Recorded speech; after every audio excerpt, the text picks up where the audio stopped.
3 years ago, they took everything from her, her career, her dignity, her future. But tonight, as she stands at the heart of a transformed empire, Anna Vetrova is no longer a victim of the past. She is its reckoning. With one final vote, justice is served, and the man who built his empire on deception watches it crumble in mere minutes. But true victory isn't revenge, it's rebuilding what was once broken, stronger than before. As the city lights shimmer beneath her feet, an opportunity she once thought impossible is now within reach. A second chance.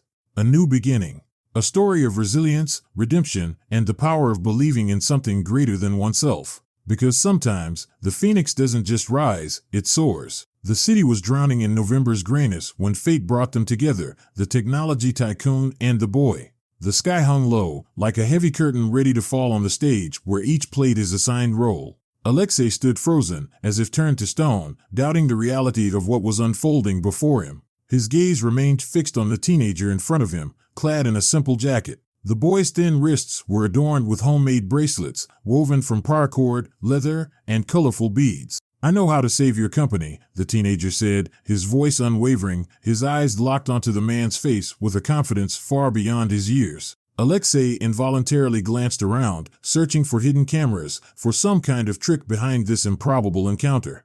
But the park was nearly deserted. The drizzling rain had driven away the last of the passers-by, leaving only him and this strange boy, this boy with eyes too old for his age. Like a blade of betrayal he had yet to fully grasp, the company's debt loomed over him.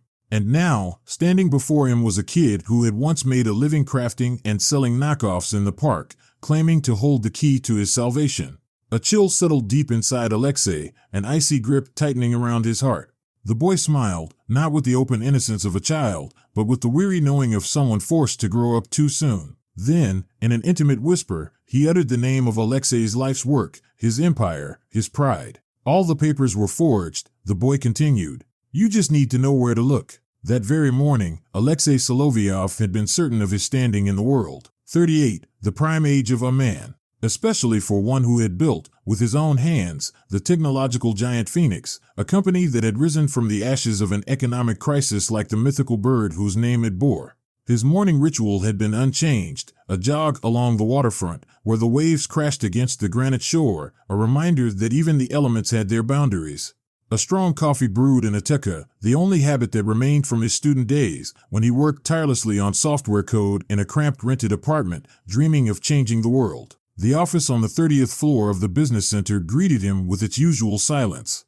Glass walls framed a sweeping panorama of the city, a vast expanse where hundreds of thousands of lives intertwined. Dmitry Krylov appeared as silently as a shadow. Despite being only 35, the lawyer looked older, his face marked by the weight of heavy thoughts. He always carried himself with an air of calm certainty, but today, something was amiss. "Good morning, Alexei Vladimirovich," he began, yet his voice lacked its usual steadiness. "I have something to show you." The folder Dmitry placed on the desk was thin, too thin to contain the weight of the horror it carried. Numbers swam before Alexei's eyes, forming monstrous sums. Red lines of loss sprawled across the pages like wounds. And then came the final blow, the gesture that severed the last thread of hope. "This isn't a mistake," Dmitry said gravely. "Someone has been siphoning money through fake accounts, sham contracts, double bookkeeping, reselling assets to themselves. A scheme so intricate we only caught it when it was too late." He hesitated, choosing his next words carefully. "The bank has already frozen our main accounts. Investors are pulling out of the next round. We have no way to cover our debts." "Who?" was all Alexei could manage, feeling the ground slipping from beneath him. "We don't know," Dmitry admitted. "But it's obviously someone from within, someone with access to financial flows and your signature." Alexei rose from his chair and walked to the window. The city outside remained oblivious to his personal catastrophe, continuing its relentless rhythm. "What can we do?" he asked without turning around. Dmitry stepped closer, his reflection in the glass appearing ghostly, pale and translucent. "Almost nothing, unless we catch the perpetrator with solid proof. Without that, we'll have to sell assets, possibly declare bankruptcy. At best, we'll be forced into a merger on our competitors' terms." The sharp trill of a phone shattered the silence. Elena, his secretary, delicately reminded him of his upcoming board meeting. "Cancel," Alexei said abruptly. "Cancel all my meetings for today." When he turned to Dmitry, his face was an unreadable mask, concealing the storm within. I need time, a day or two. I have to figure this out myself. As he left the office, he nearly collided with Elena. Her anxious eyes told him that news was spreading faster than any official memo ever could. Alexei Vladimirovich, you don't look well. Maybe some water? Should I call a doctor? He shook his head. What doctor could heal shattered dreams? I'm fine, Lena. I just need some air. The elevator carried him down from the 30th floor, its mirrored walls reflecting a man he barely recognized. A decade ago, he had been a young programmer, convinced that technology could change the world. He remembered his first office, a tiny room with a leaky ceiling and an aging computer. The first contract he and Roman, his closest friend, had celebrated with cheap champagne. The first crushing failure that nearly made him quit. And the triumphant moment when Phoenix Tech secured its first serious investment. Now, the November rain drummed against the roof of his car, turning the world outside into a blurred watercolor of uncertainty. Alexei gripped the steering wheel, driving aimlessly, lost in thought. The luxurious interior of his Mercedes, once a symbol of success, now felt like a gilded cage, a suffocating prison for a man who had lost his footing. Then, unexpectedly, a suburban park emerged through the rain-streaked windshield, an island of color against the gray monotony of the day. Vibrant tents and fluttering flags stood resilient against the wind, while muffled music struggled against the drizzle. It was a charity fair for a children's oncology center. The banner at the entrance barely registered in his mind as he pulled into the parking lot. Stepping out into the rain, he wandered through the fair, its visitors scattered by the bad weather. Only the most determined vendors remained, clinging to their stalls like captains refusing to abandon a sinking ship. At the far edge of the fair, a small tent stood out, drawing the attention of the few remaining visitors. At the far end of the fair, a modest tent caught Alexei's attention, not for its brightness, but for its simplicity. A plain wooden table, draped in a dark blue cloth, stood beneath a few homemade lamps that cast a warm glow. Behind it sat a thin boy with sharp, angular features, an intriguing blend of youthful vulnerability and premature adulthood. His slender hands, with long, dexterous fingers, moved with surprising precision as he wove strands of paracord, fastened metal clasps, and carefully arranged beads of varying sizes. He wasn't merely crafting bracelets, he was creating works of art, each detail meticulously placed. Alexei stopped, captivated. How long had it been since he had witnessed true, hands-on creativity? In his world of digital technology, everything was designed on screens, existing only in virtual reality, devoid of any tactile essence. Do you want something? The boy's voice snapped him out of his thoughts. The teenager's gray eyes were steady, serious. Several of his own handmade bracelets adorned his wrists. I'm just looking, Alexei replied, feeling an unexpected awkwardness, as though he had been caught doing something he shouldn't. You can do more than just look, the boy said, his tone carrying a subtle yet confident businesslike edge that unexpectedly lifted Alexei's spirits. I make custom bracelets of any design, or you can choose from the ones already made. Alexei picked up one, a simple weave of dark brown leather with a metal clasp, engraved with a small compass. A compass to keep you on your path, the boy explained, noticing his interest. It's a popular choice for those searching for direction. Whether it was chance or the teenager's intuition, Alexei felt a sudden tightness in his chest. He truly had lost his way, and now, this small compass felt deeply personal. I'll take this one, he decided, pulling out his wallet. And this one too, he added, pointing to a paracord bracelet woven with red threads. Fire Road, the boy nodded. A good choice. It suits you. As Alexei reached for his money, his eyes landed on a book lying on the table, a worn-out programming textbook. Programming? He asked, more out of curiosity than anything else. It seemed like an unusual interest for a teenager selling handmade bracelets. Yes, the boy's face brightened. I want to create apps to help people with disabilities. My friend has cerebral palsy, and using standard programs is really difficult for him. A pang of guilt stirred within Alexei. When was the last time he had thought about creating technology for the sake of truly helping people, rather than for profit? He handed over a bill. The boy of Kirill, as Alexei later learned, glanced at it, then shook his head. I don't have change for such a large bill, he said. So keep it. There was a quiet sincerity in the gesture. Then, suddenly, Kirill's eyes widened in recognition. Wait, he said slowly, steadying Alexei's face. You're Alexei Solovyov, from Phoenix Tech. For a moment, the world seemed to slow. The rhythmic drumming of rain against the tent, the distant hum of the fairground, the passing cars, all of it faded into the background. Yes, Alexei admitted, feeling an unexpected relief at not having to pretend. Kirill glanced around, as if ensuring no one was listening, then leaned in slightly over the table. I know how to save your company, he said with such conviction that a chill ran down Alexei's spine. For the first time in days, a voice other than his own echoed the thought that had consumed him. There was still a way forward. Kirill didn't avert his gaze, a rare quality in a teenager, especially when faced with an irritated adult. My mom, he said, his voice carrying a unique intonation, a mix of pride and tenderness. Anna Vetrova. She worked for you. She was a senior financial analyst at your company 3 years ago. Anna Vetrova. The name struck Alexei like a sharp pang. Of course, he remembered. How could he forget the woman he had once been married to? A vivid image from a summer past surfaced in his mind, the spacious conference hall with its panoramic windows, beyond which a spring thunderstorm raged.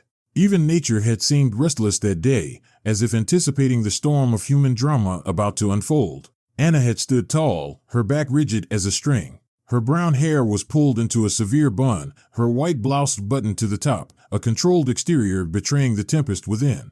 Distrust, resentment, anger.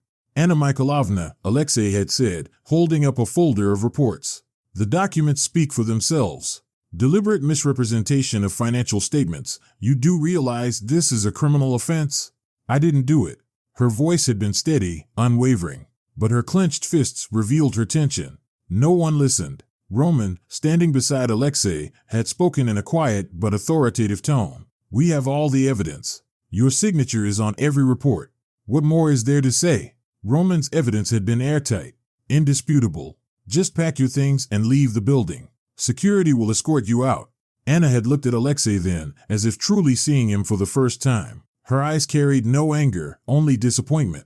You're making a mistake, she had said softly. One day, you'll regret it. She had turned and walked away, her measured footsteps echoing through the vast hall. She hadn't waited for security. Her words had stayed with him ever since.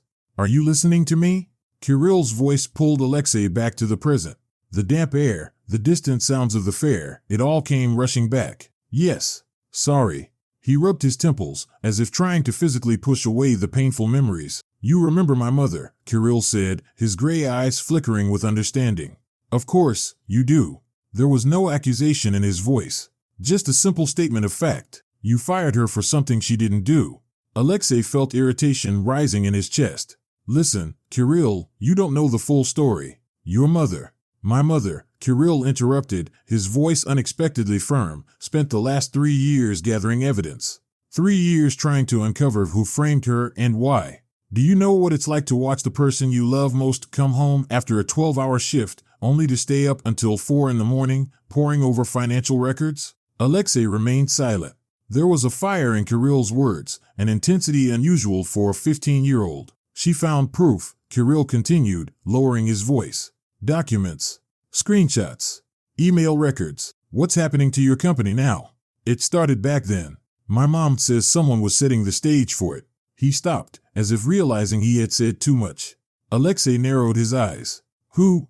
Kirill exhaled. Someone systematically weakened the company from the inside, creating financial holes, falsifying transactions. And when my mom started digging too deep, they got rid of her. Alexei's mind spun, thoughts flashing like lightning in a storm. Could it be? Could the catastrophe unfolding now have its roots in the events of 3 years ago? And if so, who was behind it? A familiar face surfaced in his memory, a childhood friend, someone he had trusted implicitly. But just as quickly, he dismissed the thought. Why would he sabotage what was his as well? My mom tried to warn the company, Kirill continued. She wrote letters, reached out to shareholders. No one listened. And then, she got quiet. His voice wavered. Then her health declined. Too much stress, you know? The doctor said if she didn't stop pushing herself like that, she'd have a heart attack. Alexei swallowed hard. For the first time in years, he wasn't sure what to say. Nausea rose in his throat. The woman he had expelled from the company, on the basis of what was possibly fabricated evidence, had nearly destroyed herself trying to prove her innocence. I didn't know, he muttered, though the words felt absurd the moment they left his lips. Of course you didn't, Kirill responded, his tone devoid of accusation. There was only a weariness uncharacteristic of someone his age. You were too busy building your empire. How could you possibly know what happens to ordinary people once the empire moves on without them? Alexei was accustomed to flattery, to people agreeing with him, eager to ingratiate themselves. But this boy spoke to him as if he saw straight through him, not as a billionaire, not as a tech visionary, but as a man who had simply made a terrible mistake. I need to talk to your mother, Alexei said firmly. Do you have her phone number? Kirill hesitated for a brief moment before pulling out a worn notebook. He tore out a page, scribbled down a number, and handed it over. She may not want to talk to you, he warned. Your name isn't exactly well liked in our house. Alexei took the paper with trembling fingers. Just numbers. But now, they felt like the key to either his redemption or his final reckoning. Thank you, he said sincerely. And for the bracelets, too. Kirill nodded, his gaze flashing with something almost akin to compassion. Could Alexei trust the words of a 15-year-old boy? The rational part of his mind screamed no. But sometimes, intuition drowns out logic, and right now, every fiber of his being told him that this child, with his unsettlingly wise eyes, was telling the truth. Stepping out into the rain, Alexei walked toward his car, the slip of paper clutched tightly in his hand. His fingers dialed the number almost instinctively, yet his heart pounded as if he were a young, inexperienced man about to walk into his first major job interview. And yet, he hesitated, unable to press the call button. Rain drummed against the roof, cascading down the windshield and distorting the world outside. Alexei sat there, gripping the steering wheel as if it could keep him from plunging into the abyss of doubt.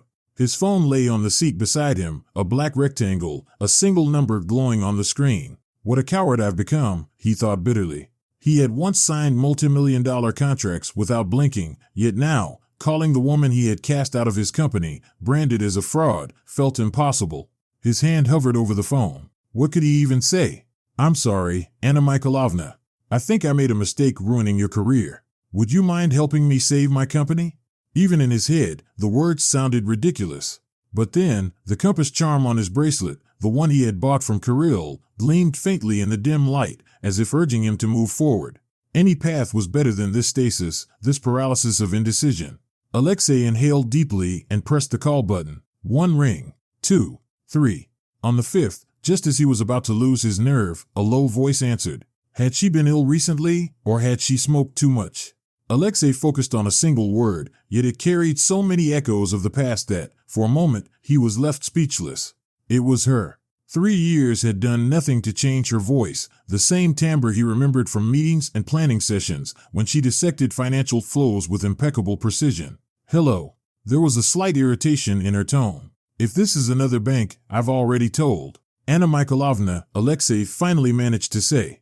It's Alexei Solovyov from Phoenix Tech. The silence on the line became absolute, broken only by the faint sound of breathing, the sole indication that the connection remained. You've got the wrong number, she said at last, her voice a mix of Arctic cold and the bitterness of wormwood. No, wait, Alexei raised his voice involuntarily. I just spoke to your son. Kirill? Her voice softened instantly, filled with so much maternal tenderness and anxiety that Alexei felt a pang in his chest. Yes, I saw him at the park fair. He was selling bracelets. Alexei glanced at his wrist. Very beautiful ones.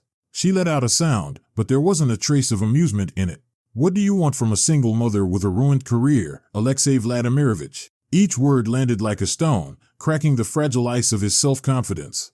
Has the great Phoenix Empire finally tripped over its own hubris? She didn't ask how she knew about the company's troubles. Something in her tone told him she had never stopped following her former employer. I need to talk to you, he said simply. In person. About the company's financial mismanagement over the past 3 years. Her laughter was sharp, like metal scraping against glass. Do you know how many sleepless nights I spent trying to get through to you? To the shareholders? To anyone who could stop this company from heading straight off a cliff? He opened his mouth to respond, but hesitated. Any apology would sound hollow, pathetic. I was blind, he admitted. I trusted the wrong people. And now, when those people have you cornered, you remember the woman you tossed aside like garbage? Her voice rang with steel. What are you going to say next? That the fate of the company is in my hands? That without me, all is lost? Alexei swallowed hard. He hadn't been prepared for this, for her fury, her strength, her unflinching insight. He had expected to find a broken woman, one who would seize any chance to reclaim her former position. But Anna Vetrova had forged her pain into something stronger than steel. I'm asking to see you, he said quietly. One conversation. After that, you can tell me to go to hell. Silence stretched between them, taut like the moments before a thunderstorm. At last, she let out a heavy sigh. For Kirill's sake, she said, her voice weary. Only for him. If, for some reason, my son believes I should meet with you, then so be it. Relief flooded through Alexei, but he forced himself to keep it in check. This was only the first step, an easy one compared to what lay ahead. Thank you, he said sincerely. Where and when? Café Lilac, on Krasnaya Street. Tomorrow at 10 a.m. If you're even a minute late, I'll leave. And with that, the line went dead, leaving him in silence. Standing in his office, Alexei gazed out at the city, veiled in a curtain of rain. Behind him, Juja Schroeder worked busily at his desk, his focus unbroken. The door cracked open, and a young woman with a neat haircut and attentive eyes hesitated before stepping in. Roman Viktorovich, you asked me to inform you when Alexei Vladimirovich returned. Roman turned, arms folded across his chest. And? He hasn't come back, Elena admitted, shifting nervously from foot to foot. He called to cancel all meetings for the rest of the week, said he wasn't feeling well. Roman frowned, drumming his fingers against his arm. In the 10 years I've known Alexei, he's never taken sick leave. Even when he flew back from Seoul with a 40-degree fever, he still came in. His voice dropped to a mutter. And now, suddenly, he's unwell? Should I do anything else? The secretary asked, visibly uneasy under his gaze. Yes. Call Igor from security, Roman instructed, turning back to the window. I want to know where Alexei went after he left the office. And pull up the records of all dismissals from the last 3 years, especially in the finance department. The Lilac Cafe was a relic of the past, a small haven nestled in the shadows of towering skyscrapers. A bell chimed softly as the door swung open, the scent of freshly baked pastries filling the semi-basement space, a warm contrast to the surrounding steel and glass. Alexei checked his watch. 9:50 a.m. He had arrived 20 minutes early, choosing a discreet corner table with a clear view of the entire room. A cup of coffee sat before him, untouched. His throat was tight with nervous tension, making it impossible to take even a sip. The door jingled again. Even after 3 years, he recognized her silhouette instantly. Anna Vetrova entered the cafe with the poise of a woman accustomed to carrying the weight of the world without breaking under it. Her brown hair, once strictly gathered into a tight bun, now cascaded over her shoulders in soft waves. A simple gray dress and a denim jacket accentuated her slender frame, a stark contrast to the impeccably tailored business attire she once wore. She walked toward him, and time seemed to slow. Was it anger she felt? Satisfaction at his downfall? Fear? Indifference? Alexei Vladimirovich, she said as she reached the table, not a question, but a statement. Her voice was steady, though the faintest trace of a chuckle betrayed underlying tension. Anna Mikhailovna, he replied, rising to his feet, feeling strangely like a schoolboy caught in a reprimand. Thank you for coming. Not for you. She sat down across from him, her gaze unwavering. At that moment, a young girl slipped into the seat beside her, a girl with freckles scattered across her nose like tiny drops of sunlight. Anna Mikhailovna smiled warmly, her expression filled with genuine respect. Yes, Mashenka, thank you. Anna's smile was faint, yet Alexei suddenly realized how it transformed her face, momentarily washing away the shadows of the past. Are you a regular here? He asked, attempting to start a conversation. For 3 years now, she replied, tracing her finger absent-mindedly over the wooden tabletop, carved with initials and hearts. After I was fired from your company, I struggled to find another job in finance. The stigma of being labeled a fraud isn't exactly a good addition to a resume. There was no accusation in her tone, just a simple statement of fact. That, somehow, made it even more uncomfortable.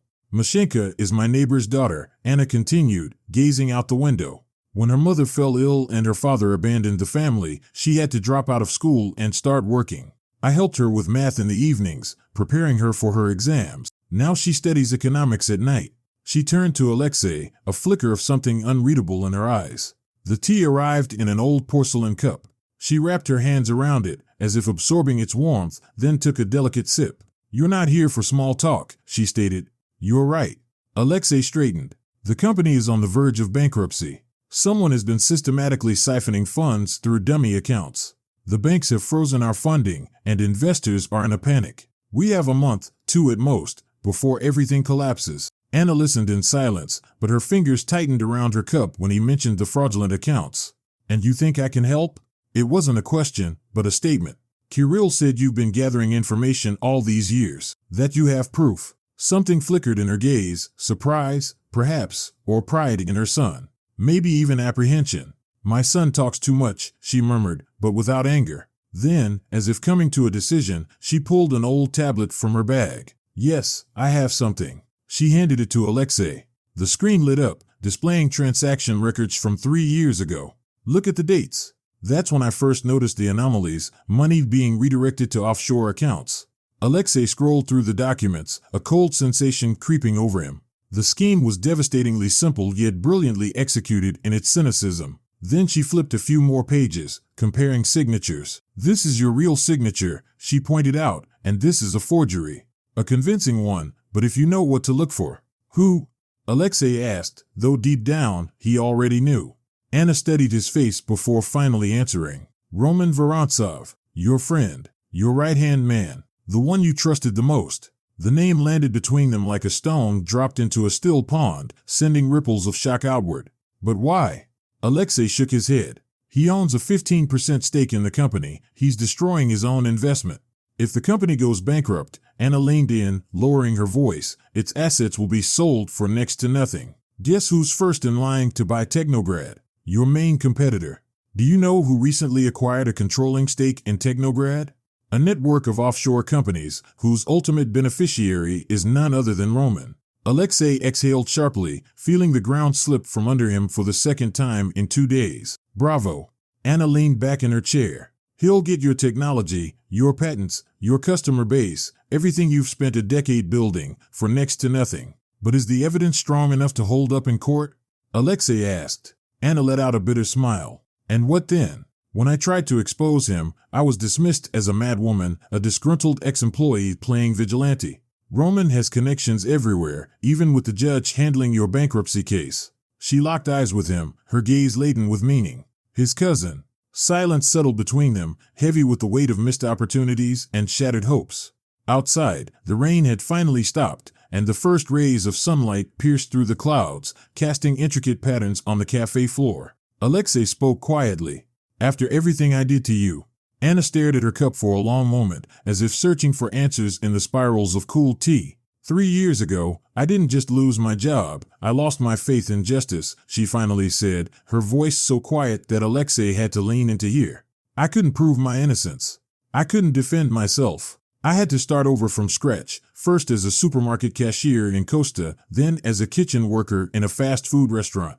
She looked up, and Alexei saw it, the exhaustion that ran deep, yet intertwined with an unyielding resilience. You know what the hardest part was? Her voice remained calm, but the weight of her words was undeniable. Explaining to my son why his mother, who holds 2 degrees and speaks 3 languages, comes home reeking of fried potatoes. She paused, and for once, Alexei found himself without words. He knew that anything he could say would be meaningless. I'm not doing this for you, she continued, her voice now firm. I'm doing this for Kirill, who still believes in justice. For myself, to prove that I was right. And for all those employees who will lose their jobs if Phoenix collapses. She neatly folded a napkin and placed it beside her cup. But I work on my own terms, she stated, her gaze unwavering. No directives. No supervision. And if we find enough evidence to expose this scheme, you will not protect him, not even if he's your childhood friend. I agree, Alexei responded without hesitation. She steadied his face, then nodded. And when this is over, you will publicly clear my name and restore my reputation, not because I want to work for your company, but because my son deserves a future untarnished by your mistakes. Alexei reached across the table. I swear. She hesitated for a moment before shaking his hand, a firm, businesslike grip, devoid of sentimentality. Then let's begin, she said. And for the first time in their entire conversation, there was something almost like hope in her voice. Anna's apartment was on the 5th floor of an aging, panel-built complex on the outskirts of the city. The elevator had been out of service for 3 months, awaiting replacement. She threw a bag over her shoulder and ascended the stairs with the same poised elegance she had once carried into Phoenix's grand conference halls. Each step echoed through the narrow stairwell. For Alexei, accustomed to the ease of chauffeurs and elevators, every stair sent a jolt through his knees, a discomfort he had almost forgotten existed. But Anna climbed steadily, her pace unwavering, as if the stairs were merely an extension of her daily routine. And, in a way, they were a reality he had never been forced to confront. "Apologies for the mess," she said as she unlocked the door. "I wasn't expecting company." The apartment was small but unexpectedly bright. Large east-facing windows filled the space with morning sunlight, casting a warmth that seemed out of place in the stark reality they were about to face. The space was bathed in morning sunlight. The furniture, though inexpensive, was neat and functional. Bookshelves lined the walls from floor to ceiling, filled with volumes in various languages. Geographical maps and children's drawings, carefully framed in simple frames, adorned the walls. There was no television, just a desk cluttered with papers and an old model computer. "My headquarters," Anna said with a touch of irony, gesturing toward the corner. "From here, I wage my personal war against your corporate machine." She cleared a stack of books from the table to make space for work. "I didn't expect you to live here," Alexei began, then immediately regretted his words. Modestly, Anna replied without turning around. "But I assure you, some people have even less." He struggled for a response and instead placed a folder on the table. 3 years of reports and transactions," he said. Anna nodded, already immersed in the documents. Her hands moved with the same measured precision she once used to analyze company finances. For her, reading numbers was like reading fiction, each column told a story. "Look," she said after a few minutes, pointing to a pattern in the data. "See this? 2 weeks after my dismissal, this transaction appears. Interesting." She quickly flipped through documents, constructing a timeline in her mind. Alexei watched her with growing admiration. The woman he had cast out of his company like a broken cog was now demonstrating a level of dedication and professionalism he had rarely seen, even among his closest associates. "You never stop being a financial analyst," he murmured. She looked up, and for a brief moment, something flickered in her eyes, a shadow of passion for her work. Numbers, under her hands, wove themselves into coherent systems, each revealing a deeper story. "What you love stays with you, even when it's taken away," she said simply. There was such depth of experience in her words that Alexei suddenly felt like a student before a master, not one shaped by business schools, but by pain and survival. They worked in silence, interrupted only by the occasional scratch of Anna's pen as she jotted down notes in a worn notebook, the same one from which Kirill had torn out a page to give Alexei her number. A hand-drawn diagram began to take shape, mapping the flow of money through a labyrinth of shell companies and offshore accounts. "See this pattern?" she asked, tapping her pencil against the paper. "It's a classic laundering scheme, but there's something unusual about it." The click of a lock interrupted her train of thought. The door opened, and Kirill stepped into the apartment, his backpack slung over one shoulder, his expression as serious as when Alexei had first seen him in the park. "Mom," he started, then froze at the sight of Alexei. His face lit up with childlike excitement. "You came. That means Mom agreed to help." Anna shot him a stern look, though the immense love in her eyes softened it. "Kirill, I thought you had your last lessons at school today," she said. He dropped his backpack onto the floor and stepped closer, his curiosity piqued by the papers spread across the table. Anna sighed, but there was no real irritation in it. The usual maternal concern for her son, who seemed to have grown up too soon, was evident in her eyes. "Not what, but who," she replied, deciding not to exclude her son from the conversation. "I knew it. I just knew it," Kirill exclaimed, his voice filled with the eager certainty of youth. "And now you're going to catch him, right?" There was something remarkable about this boy, a rare blend of childlike wisdom and boundless enthusiasm. It was easy to imagine a young Anna just as serious and determined. She pulled out a chair at the edge of the table. "Sit down and help us." Kirill's eyes widened in surprise and delight. He cast a quick glance at Alexei, as if seeking his approval. When Alexei nodded, Kirill eagerly took the seat offered to him. "Look," Anna said, showing him a diagram of the money flow. She pointed to a key intersection on the chart. "And here," she indicated a central point. Kirill frowned, studying the diagram with the same deep concentration Alexei had seen in Anna. "And where does the money end up?" he asked. "That's the mystery," she said, ruffling her son's hair in a rare display of physical affection. They had only traced part of the financial trail. She turned to Alexei, who was observing this intimate moment between mother and son with an unfamiliar feeling, envy for their closeness. "And that," she continued, "is the problem. We need access to Phoenix's internal system to trace exactly where the money is going." "I can give you any access you need," Alexei offered. Anna shook her head. "It's not that simple." If Roman really orchestrated this scheme, he's probably monitoring who logs in and when. The moment he sees you investigating the finances, he'll either cover his tracks or... She trailed off, but the unspoken words lingered in the air. He might do something worse. She pulled a few sheets from the stack. Look at these signatures, she said. Alexei took the papers, scrutinizing each signature. At first glance, they looked like his own. His handwriting was naturally bold and energetic. But upon closer inspection, the endings are off, he murmured. The pressure is different.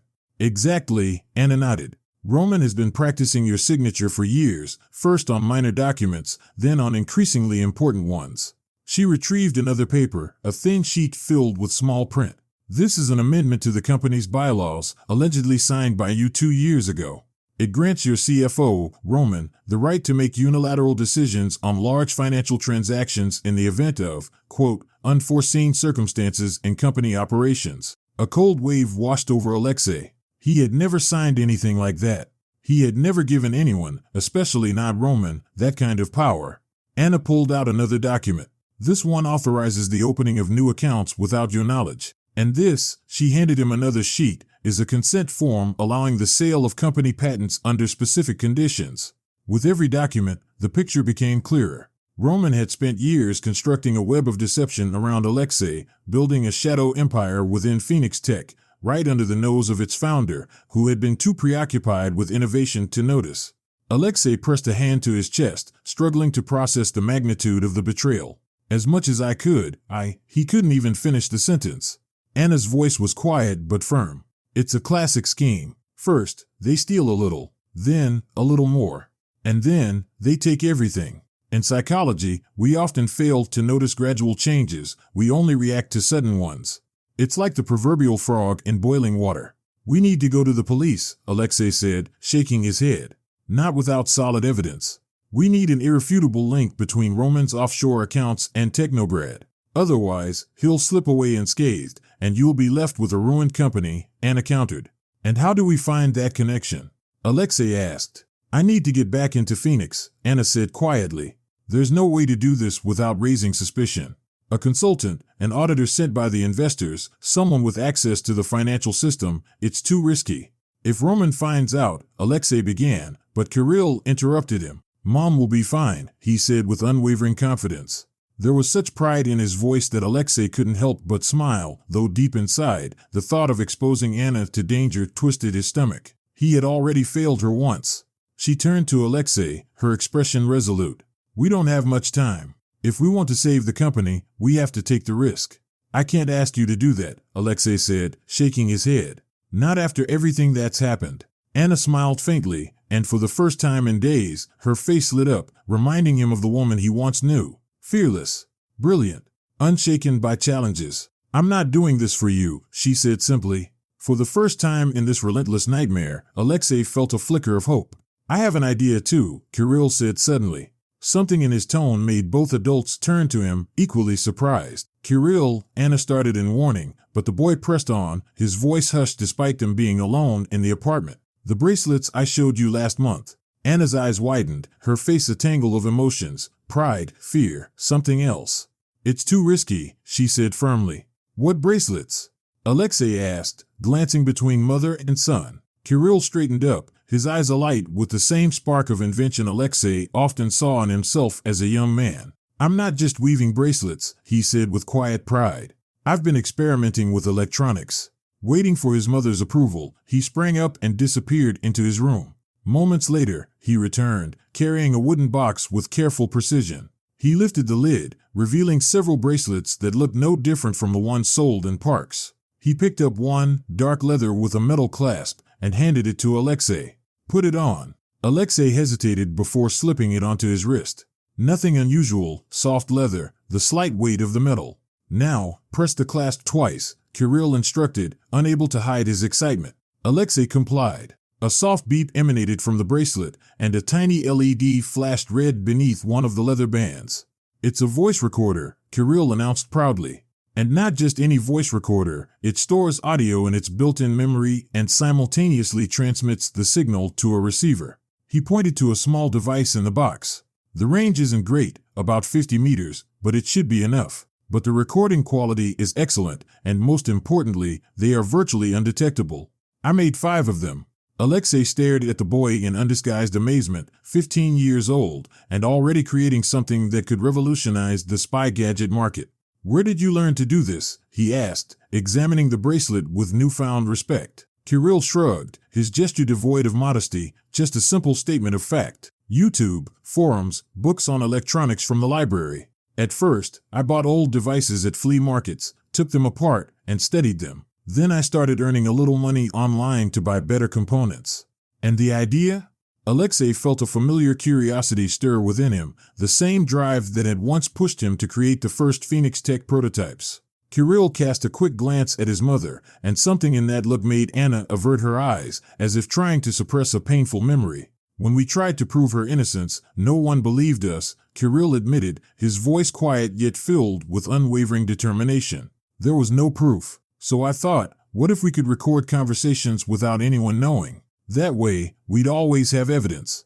His words left Alexei momentarily breathless. This boy hadn't created technology for profit or recognition, but for justice, to protect his mother.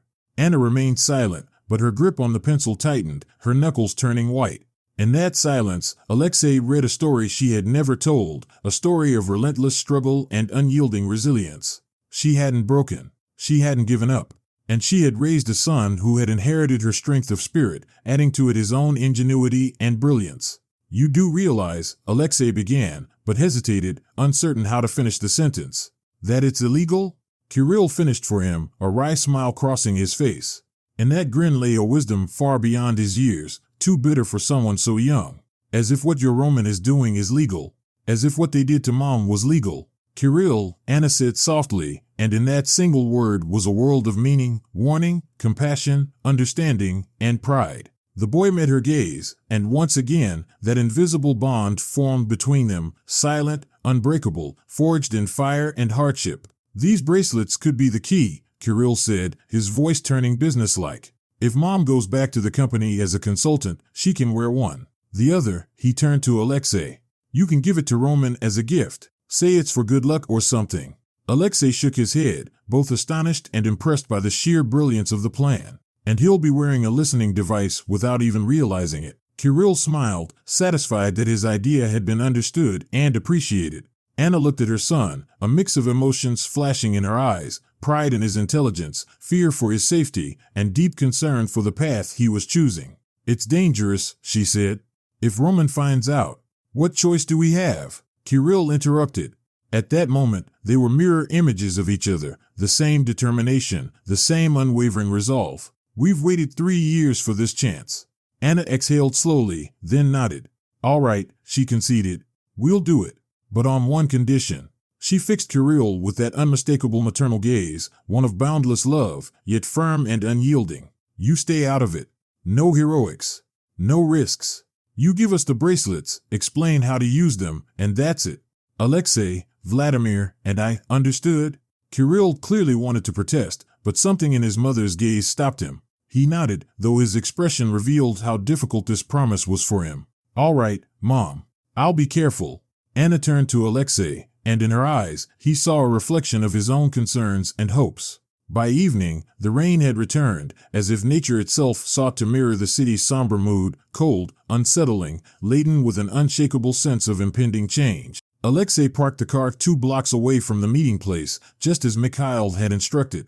Caution is never a bad thing, Mikhail had said over the phone with that calm pragmatism that had been his signature since their university days. Semyonika's cafe was tucked away in the semi-basement of an old building, far from the polished storefronts of the city center. It didn't serve foie gras or truffles, but it poured honest borscht and never asked unnecessary questions. Mikhail Dobrinin was seated in a far corner, a man with a military posture and eyes that seemed to pierce right through a person. He raised a hand in greeting as Alexei approached and shook his old friend's hand firmly. It's been a while, Mikhail said, pouring vodka into small glasses.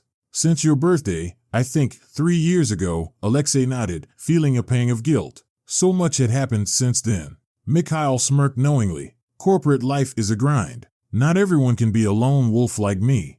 Alexei regarded his friend with unspoken envy. Once, they had been an inseparable trio, he, Mikhail, and Roman, until their paths had diverged. Alexei had gone into high-tech, Roman had pursued finance, and Mikhail, after his service in the Special Forces, had opened a private detective agency. Who could have imagined that this friendship, preserved despite time and distance, would now become his lifeline? To old friends, Mikhail said, raising his glass. To honest eyes, Alexei added. They drank in one gulp, just like in the old days. The alcohol burned, but with it came a fleeting sense of relief, as if only for a moment, it had lifted a weight from Alexei's shoulders. Now, tell me, Mikhail said, setting down his glass and meeting Alexei's gaze intently. On the phone, you sounded like a man standing on burning ground. Alexei exhaled deeply and began. He spoke of the financial collapse, the suspicions about fraud, his meeting with Anna and Kirill, the forged documents, everything. Mikhail listened in silence, interrupting only to ask the occasional clarifying question. So, Vorontsov, he muttered thoughtfully when Alexei had finished. To be honest, I always had a bad feeling about him. Too smooth, like he was always wearing a mask. 10 years, Misha, Alexei murmured, shaking his head. 10 years we worked together. I thought he was closer than a brother. How could I have been so blind? Mikhail shrugged, a flicker of weary wisdom passing through his eyes. We never really know people, Lisha. Not even the ones closest to us, especially when money and power are involved. They either change a person or reveal who they truly are. Reaching into his worn leather bag, Mikhail pulled out a tablet and opened an electronic map of the city. All right, he said, his voice shifting into sharp focus. Let's get to work. What exactly do you want from me? I need proof, Alexei demanded, feeling the steel resolve return to his voice. The undeniable link between Roman and Technograd, something solid to bring him down. Mikhail nodded, jotting notes in his notebook. If there's something to find, it won't be quick or cheap, he warned. Alexei gave a wry smile. As long as this isn't just about money. Mikhail leaned in, lowering his voice. If your ex-employee is right and Roman is truly behind all this, he's dangerous. Really dangerous. A man capable of orchestrating such a scheme for years won't hesitate to remove obstacles when he feels threatened. I understand, Alexei said, his jaw tightening. But I have no choice.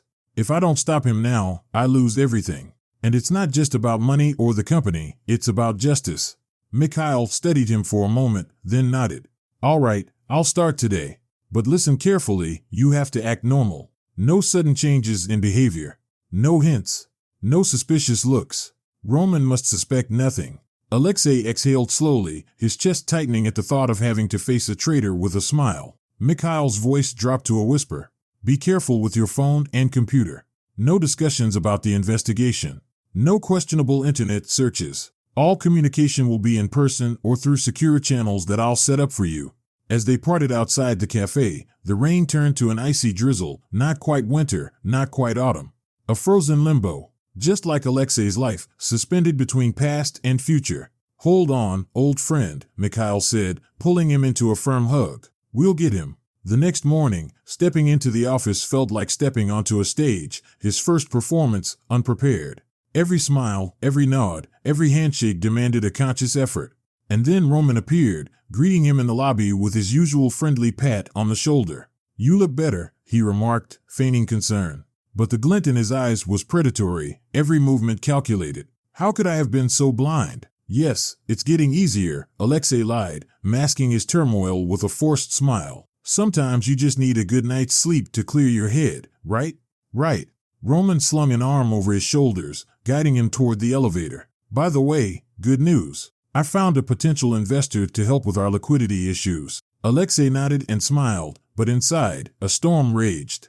Every word, every gesture, felt like part of some monstrous, premeditated spectacle. He was both actor and victim, playing his role while standing in the lion's den. The confined space of the elevator had never felt so suffocating. Across the street, Anna watched. Her heart pounded violently, as if trying to break free from her chest and flee. 3 years ago, she had walked out of this building with her head down and a box of personal belongings. Today, she returned with her chin held high, a sense of purpose burning in her chest. She took a deep breath, fingers brushing the bracelet on her wrist, the one with the hidden microphone Kirill had designed. Another breath. A step forward.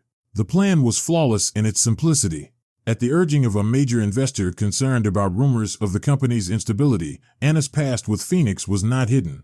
On the contrary, it made her the perfect candidate for the role. Who better than a former financial analyst to understand the intricate workings of the company's financial structure?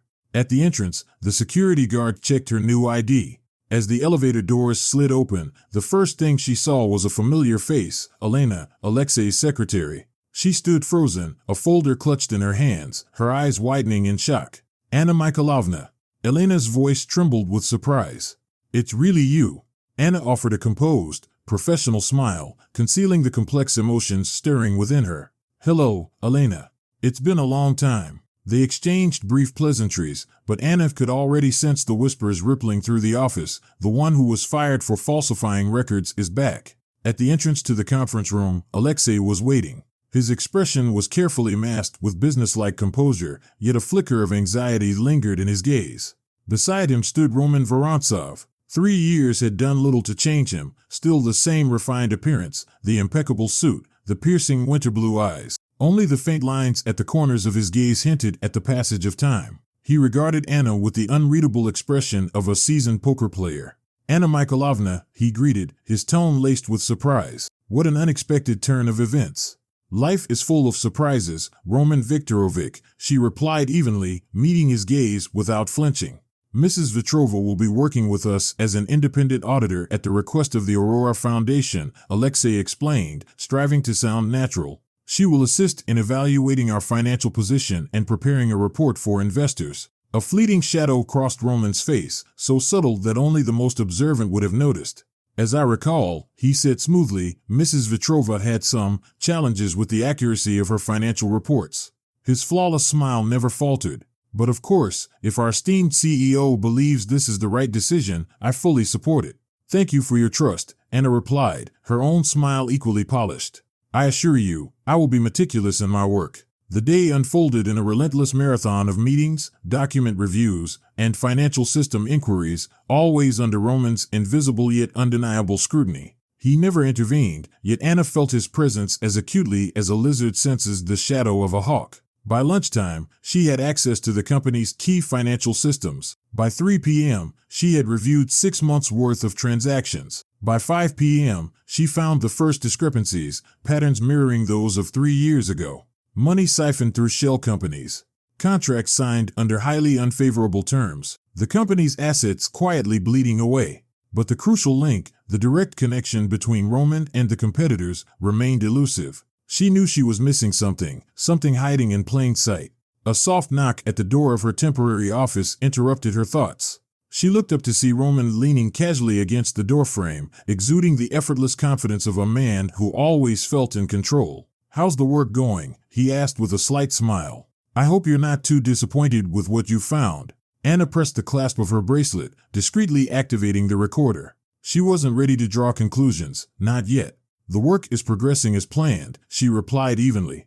Roman nodded, as if that was the answer he had expected. His voice was smooth, almost sincere. I don't mean to intrude, but perhaps we could discuss your preliminary impressions over dinner. I know an excellent restaurant nearby. A chill ran down Anna's spine. This wasn't part of the plan, but it could be an opportunity. I'm afraid I can't tonight, she said, allowing just a trace of regret to slip into her tone. Too much work. His smile remained, but his eyes sharpened. I insist. Roman's smile turned predatory. To be honest, I have a few thoughts I'd prefer to discuss outside the office. Their eyes met, and in that fleeting moment, the masks fell. Each recognized that the other was playing a game, yet neither knew the rules the other followed. In that case, Anna said slowly, I'd be happy to discuss work in a more informal setting. Perfect. Roman straightened, slipping back into his facade of impeccable courtesy. Beluga, 8 o'clock. He paused before adding, I'll send a car for you. When the door closed behind him, Anna allowed herself a brief moment of weakness. She shut her eyes and exhaled slowly, feeling the tightness in her throat ease just enough to steady her trembling hands. Then, regaining her composure, she took out her phone and sent a message. Zarova, dinner. SR, tonight, 8 o'clock. Beluga. Be in touch. The message vanished into the ether, and Anna remained seated, staring at the computer screen, where numbers and graphs painted a story of betrayal stretching far beyond what she had anticipated. The doors to the restaurant swung open before her, and for a moment, she felt out of place in this temple of luxury. Though her woolen dress fit her perfectly, it stood in stark contrast to the silk and cashmere that adorned the other guests. A compliment drifted toward her, but it slipped away like water off a goose's back. 3 years of solitude and struggle had taught her to build an invisible wall, one that neither flattery nor threats could penetrate. "Thank you for the invitation, Roman Viktorovich," she replied coolly, allowing the maitre d' to pull out her chair. "I'm surprised by your willingness to discuss work in such refined surroundings." Roman smiled, but in that smile, Anna caught the faintest trace of tension. "Sometimes, the walls of an office feel too constraining for an honest conversation," he said, gesturing subtly to the waiter, who immediately filled their glasses with wine the color of liquid amber. "And what exactly did you want to talk about?" Anna asked, taking a measured sip. Roman leaned in slightly, lowering his voice. "The past, the present, and perhaps the future." His eyes, usually as frigid as a Siberian January, seemed to thaw for the briefest moment. "You know," he continued, "I've always believed you were treated unfairly." Anna nearly choked on her wine. The audacity, the sheer brazenness of his words. But outwardly, she remained composed, allowing only the faintest arch of her brow. "That's how I recall company policy," she remarked smoothly. Roman spread his hands in a theatrical gesture of regret.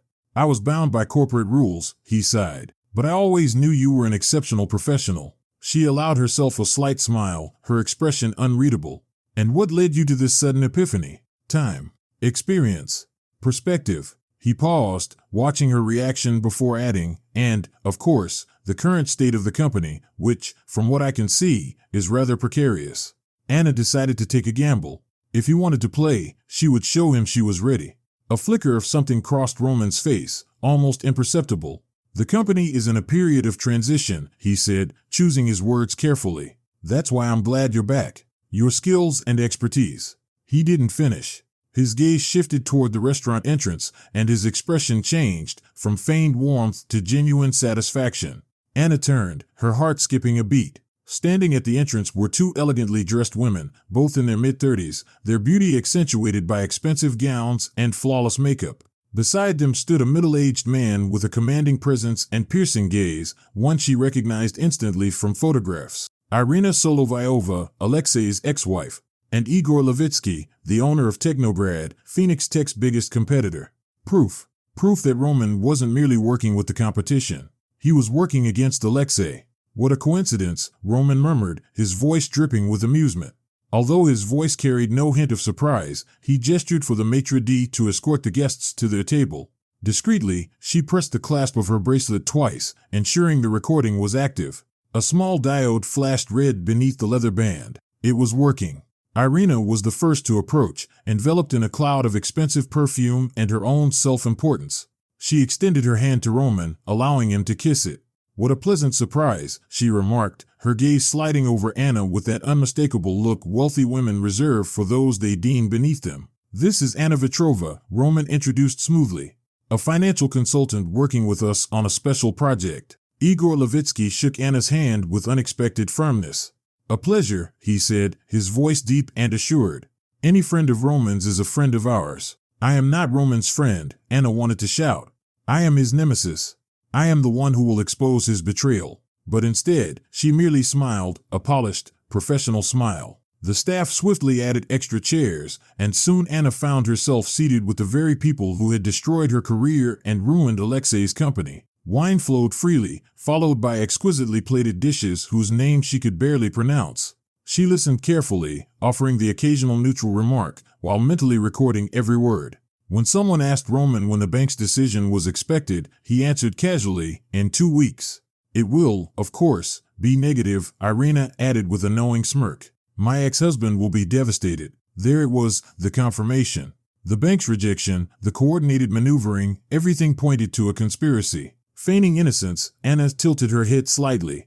"And if the bank refuses?" The 3 exchanged glances, silently weighing how much they could trust each other in the moment. Then, Roman spoke. "Phoenix Tech stock will plummet to an all-time low." "And then?" Anna prompted, her voice steady. "Then," Igor finished with a satisfied smile, "we'll buy up every last share, for next to nothing. Solovyov will be left with nothing but shattered dreams. I only wish I could be there to see it." Irina took a sip of wine, her expression alight with righteous glee. After everything he's done, it's exactly what he deserves. Anna felt fury rising within her, but she forced it down. What about the patents? She asked, keeping her tone neutral. The technology? They'll transfer to Techgrad, Igor replied smugly, along with all the assets. The intellectual property alone is worth at least $1 billion, and we'll acquire everything for a fraction of that. Brilliant plan, Anna murmured. None of them caught the bitter irony in her words. Roman lifted his glass. And as for me, I'll get what I deserve, a seat on the board of the merged company and a 30% stake. A confession, clear as day. The glasses clinked together in a celebratory toast, and as Anna raised hers, she felt the faint pulse of the recording device against her wrist. She was recording every word of the conversation. And what about the Phoenix employees? She asked, unable to resist. What will happen to them? Whoever is needed will join us, Igor shrugged. The rest, well, the job market is dynamic. Hundreds of people would lose their jobs. Hundreds of families would be left without a livelihood, all so that these three could amass more power and wealth. You, of course, will have a place in our financial department, Roman added, turning to Anna. If you want it. Your skills would be valuable to the new company. Anna smiled, though her mouth felt dry from suppressing her emotions. A very generous offer. I'll think about it. Dinner continued, and the wine flowed freely. The conversation became increasingly candid. Anna listened as Roman detailed how he had manipulated financial statements over the years, deceived Alexei and the shareholders, and leaked information to competitors. She learned how Irina, even after their divorce, had continued spying on her ex-husband, using her intimate knowledge of him to facilitate his downfall. He still believes you're his best friend, Irina laughed, glancing at Roman. Alexei has always been too trusting, too decent for this business. Decency is an obstacle to success, Igor mused, and success is worth any sacrifice. And then, watching their smug smiles, listening to their cynical schemes, Anna understood, success does demand sacrifice, but true success isn't about wealth or power. It's about integrity. It's about staying true to yourself, about showing your child that justice exists, that it is worth fighting for, even when the whole world stands against you. It's late, she said, glancing at the clock. I have to go. I'll call you a cab, Roman offered. No need. Anna stood, grabbing her bag. I already called one. It was a lie. She couldn't spend another minute in their company, not now that she had all the proof she needed. This was enlightening, she said, bidding them goodbye. See you tomorrow, Roman nodded. We'll continue our audit. You do realize that tonight's conversation stays between us. Oh, we'll continue, Anna thought, but not in the way you expect. You don't need to remind me, she said smoothly. I understand perfectly. Stepping out into the crisp November night, she inhaled deeply as the tight knot in her chest slowly began to unwind. Alone in the darkness, she finally allowed herself a moment of release. She pulled out her phone and sent an encrypted message to Alexei. I have everything. Meet me in an hour. How often does fate choose the exact moment we think we've won to remind us of its power over us? How often is joy merely the prelude to despair? Anna glanced at the time. A cold dread seeped into her bones like water filling a sinking ship. It was already 9 p.m. Her phone remained silent. Her mother's trembling voice echoed in her mind. He left at noon to catch the evening train. You sent him a message saying you'd meet him at the station. But Kirill never arrived. Kirill never called. Kirill had disappeared. For the first agonizing hour, panic drove her in circles around the apartment like a caged animal. She dialed his number again and again, as if sheer persistence could change the outcome. His phone was unreachable. A mechanical voice announced indifferently that the caller was temporarily unavailable. Her hands trembled so violently that she dropped the phone twice while trying to dial Alexei's number. When his voice finally came through the receiver, all the words fled from her mind, leaving only a raw, primal terror. Kirill, she exhaled, barely above a whisper. He didn't come back. He didn't come back. Grandma says he took the train, but he's not here. Alexei understood immediately. No explanations were needed.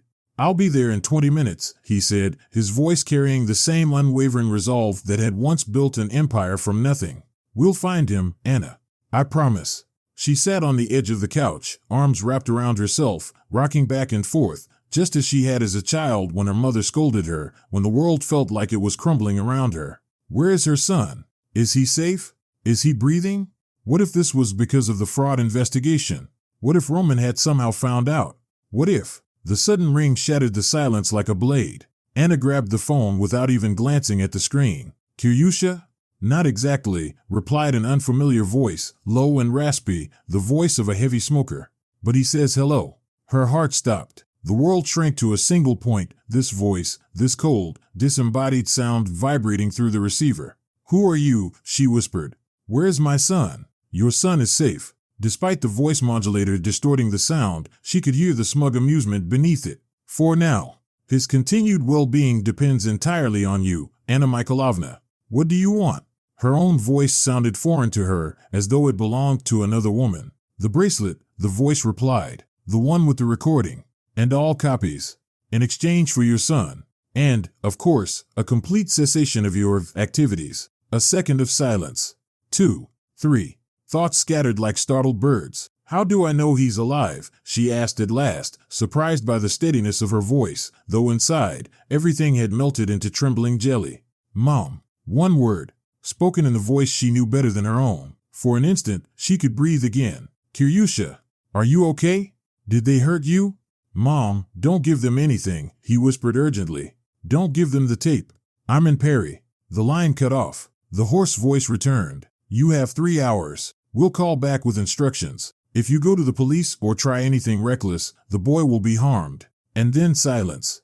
Anna crumpled to the floor, gripping the phone so tightly her knuckles turned white. 15 minutes later, Alexei burst into the apartment. He found her in the same place, the same position, eyes vacant, utterly lost, just as she had once found her mother, long ago, when the cycle of power and cruelty had claimed another victim. They took him, she said, without looking up.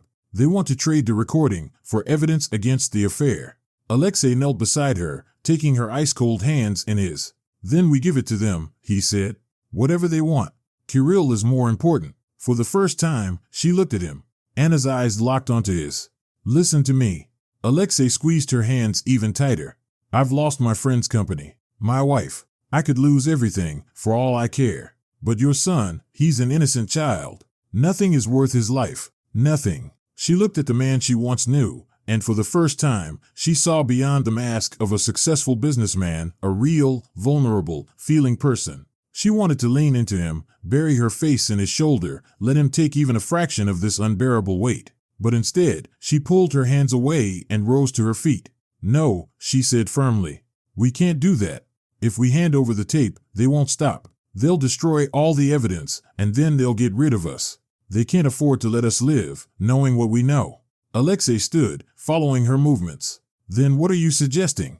Anna took a deep breath. She needed every ounce of courage for what she was about to say. We play by their rules, she said. We make them believe we're willing to hand over the tape, set up a meeting, but we have an advantage they don't know about. She pulled out her phone and dialed a number.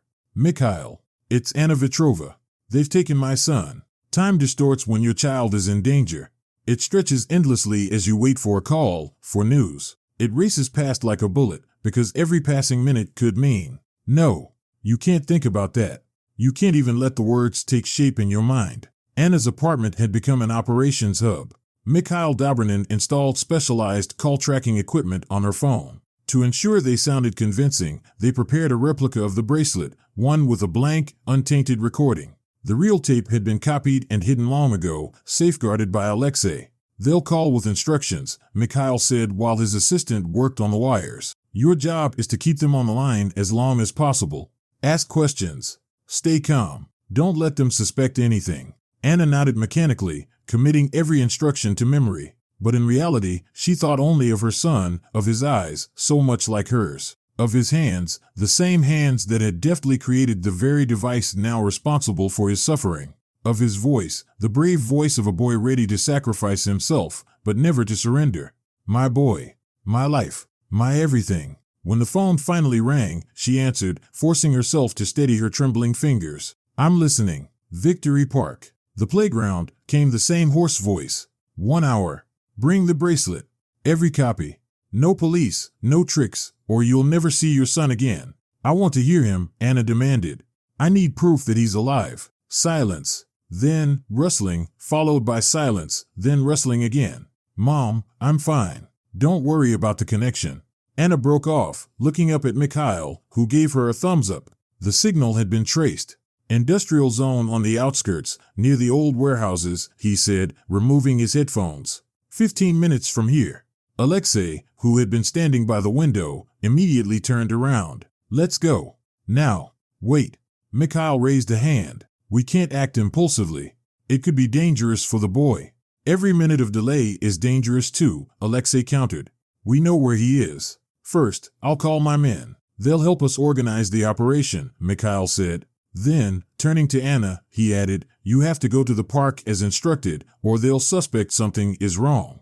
Torn between fear for her son and the necessity of following the plan, Anna hesitated. I'll go after him, Alexei said, meeting her gaze. I swear, I'll bring your son back to you, alive and unharmed. There was no false bravado in his voice, only the calm resolve of a man prepared for anything. Slowly, she nodded. Save him, she whispered.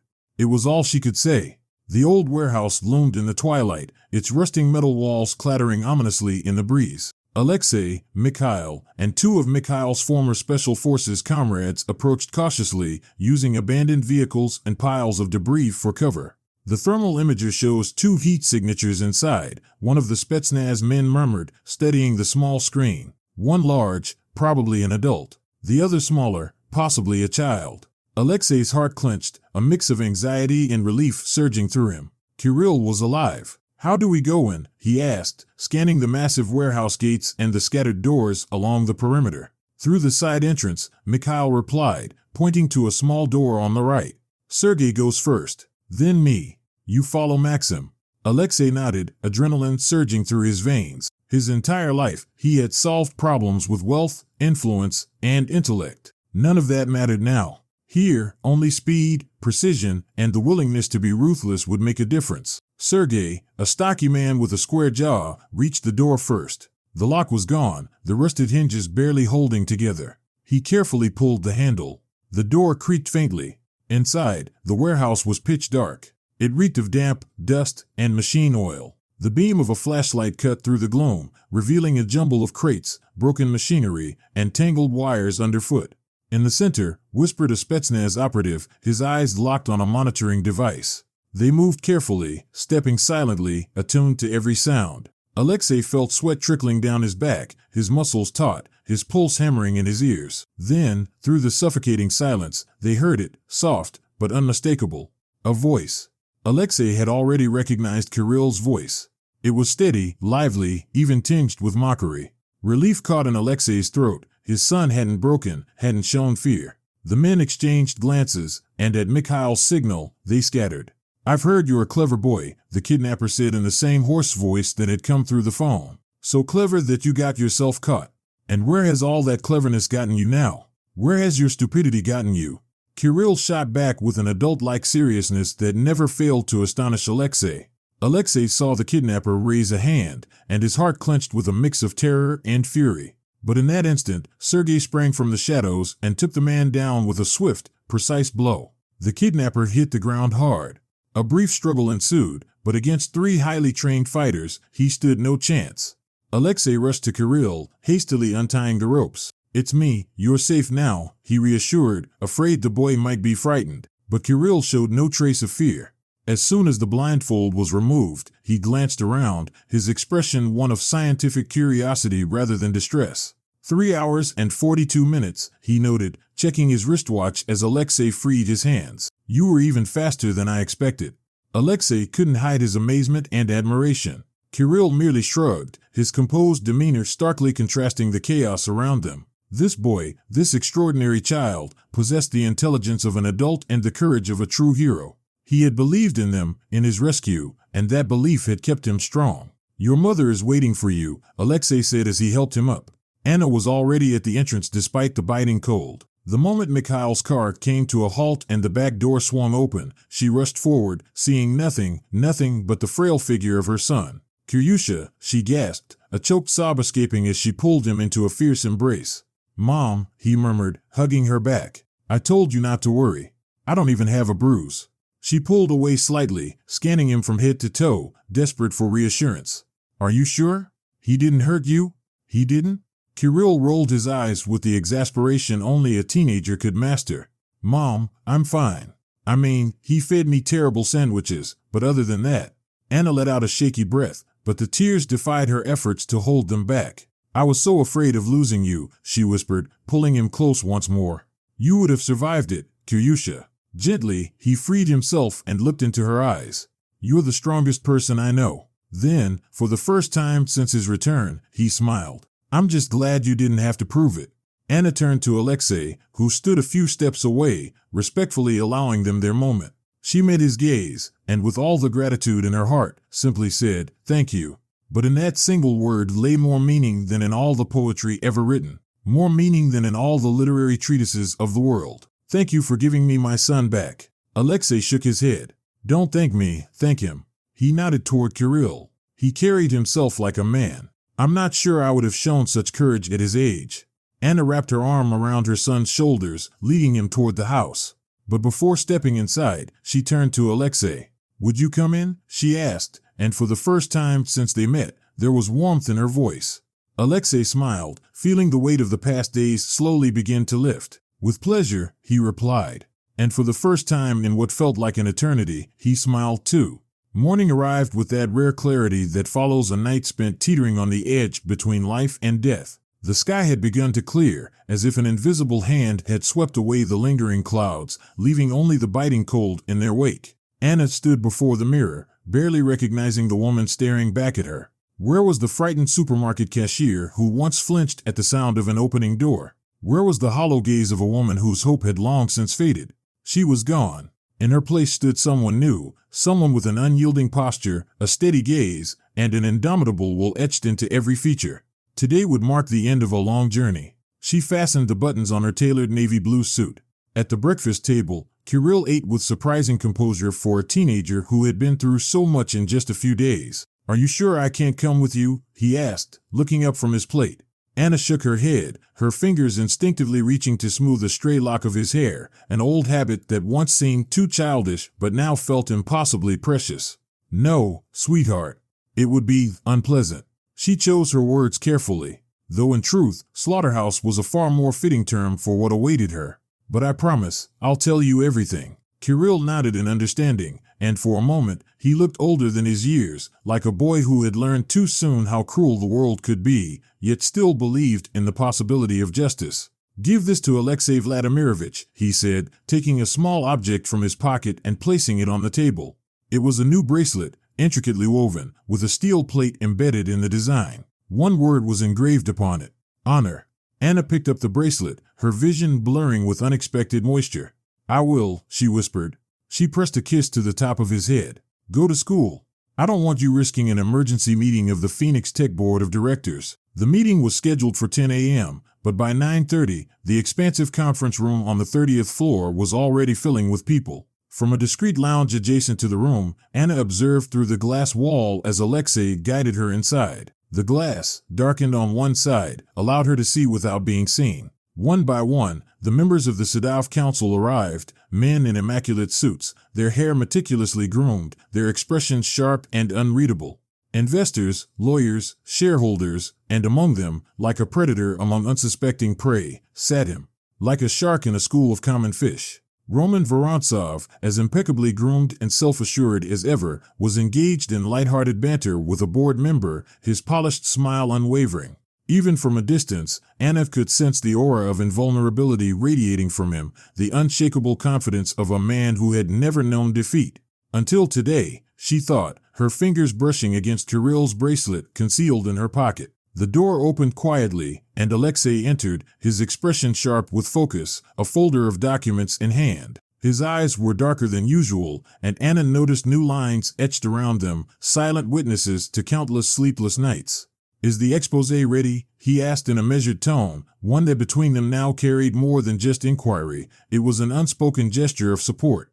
"You know it better than I do," she murmured, smoothing the fabric of her skirt with nervous fingers. "Everything is there." When Alexei took his place before the board, a profound silence settled over the room. You could hear a pin drop. He placed his fingers lightly on the folder, the very one they had painstakingly assembled piece by piece, like archaeologists uncovering the ruins of a long-buried betrayal. "Dear colleagues," he began, his voice calm but laced with steel. "Today, I will present to you irrefutable evidence of a fraud scheme that has persisted for years. Anna, seated discreetly in the corner, fixed her gaze on Roman. She watched as his carefully maintained composure faltered, first a barely perceptible twitch at the corner of his mouth, then the stiffening of his jaw. Alexei proceeded methodically, dissecting every facet of the criminal operation: documents, emails, financial transactions. Each slide was another precise, devastating strike. Fabricated contracts, offshore accounts, forged signatures. The intricate web of deception within Absolute spanned from 2020 to 2023, Alexei continued. During this period, over 140 million rubles were siphoned through shell companies. Every document has undergone forensic analysis. For the first time, Roman's composure shattered. His hand trembled as he reached for the table. "This is a provocation," he protested, though his voice lacked conviction. "These documents are falsified. Anna Vetrova is a known adversary of the company. Her testimony is unreliable."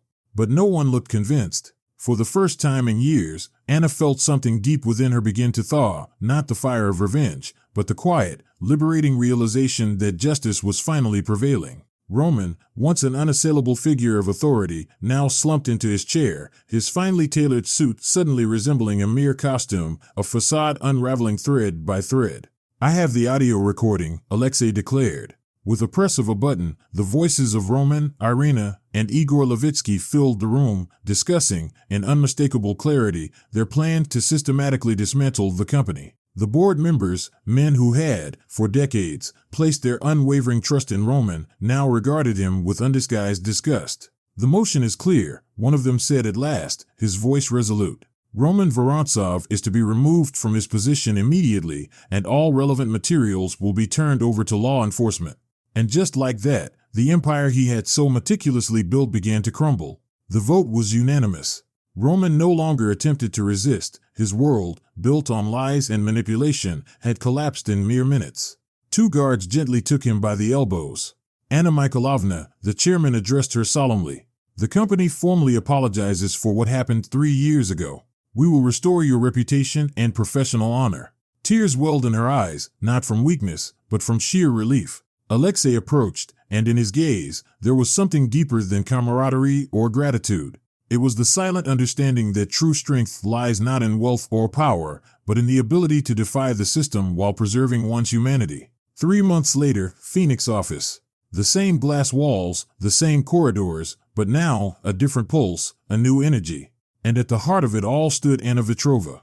Now officially the company's financial director, Anna had reshaped her office into a space devoid of ostentatious luxury, only functionality, precision, and purpose. A world map adorned the wall, symbolizing a vision that stretched far beyond corporate gains. Phoenix had transformed into a rising star of the tech world, and with Alexei's support, Anna's idea for smart bracelets had come to life. The first line, Wins, was designed specifically for individuals with special needs, each bracelet not merely a gadget, but a message of hope. The Anna Vetrova Charitable Foundation had also become a reality. Its mission, to support young talents lacking resources yet driven by an unrelenting desire to change the world. Scholarships, mentorship, opportunities, everything she had once been denied during her hardest years. That night, Alexei invited Anna to the rooftop of the office building. The city stretched before them, vast and luminous, a reminder of how far they had come. He handed her a thermos of tea. "Do you remember?" he asked, his voice warm. "That rainy day in the park, when Kirill was selling bracelets." Anna smiled, the kind of smile that only emerges after enduring true hardship. "Life writes better scripts than we ever could," she murmured. Alexei then pulled out an envelope. "It's not money or stocks," he said, handing it to her. "It's a ticket to the International Conference on Social Entrepreneurship in Stockholm. You'll be presenting your report on financial ethics and corporate social responsibility." The very conference she had dreamed of for years, yet always seemed unreachable. For the first time, all she could whisper was, "My story, your experience, your victory," Alexei replied simply. Years of silence, years of humiliation, dissolved in that single moment of recognition. The Foundation's first charity event. It was not just an event, but a celebration of the human spirit. Kirill took the stage, presenting his bracelets, showing how technology could serve as a bridge between potential and limitation. Anna spoke about second chances and the power of collective support. Alexei addressed the audience on corporate responsibility. Among the guests were those once cast aside by the system, talented children from struggling backgrounds, young scientists from remote provinces, programmers who had fought against the odds. When Kirill took his mother's hand and Alexei placed his palm over theirs, it wasn't just a gesture. It was a promise.